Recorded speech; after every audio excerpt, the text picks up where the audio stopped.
Alors donc par rapport à ce qui s'est produit récemment au niveau de ces élections israéliennes, on peut dire que le fait que Netanyahou soit porté avec le Likoud au pouvoir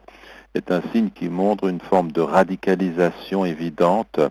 vers la droite et vers une volonté d'aller dans une logique de confrontation. Netanyahou est quelqu'un d'extrêmement dangereux parce que il vise vraiment à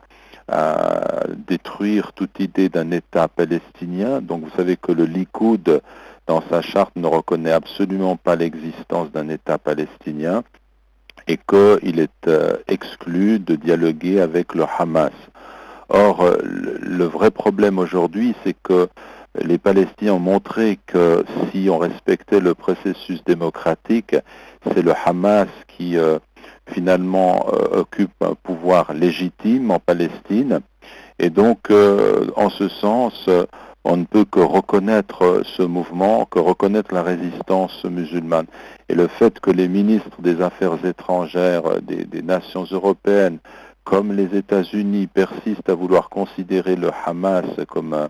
regroupement terroriste est une erreur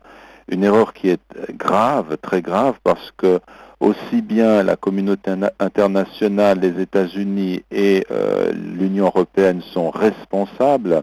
en partie du drame de Gaza, puisqu'ils n'ont pas reconnu le Hamas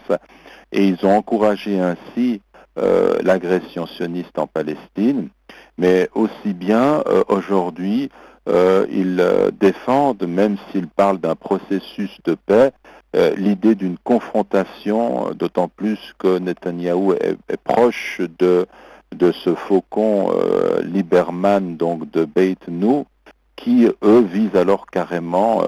la destruction des Palestiniens.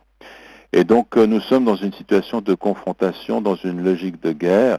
mais une chose est certaine, le Hamas est invincible. La résistance islamique a montré que malgré toute cette armée, malgré ces massacres, malgré ces tueries, on ne pouvait pas venir à bout d'un peuple, de sa résistance légitime. Et d'une façon ou d'une autre, quoi que fasse Netanyahou et les responsables de l'État d'Israël, de l'entité sioniste, ils devront tôt ou tard reconnaître le Hamas comme étant le seul interlocuteur légitime représentant du peuple palestinien.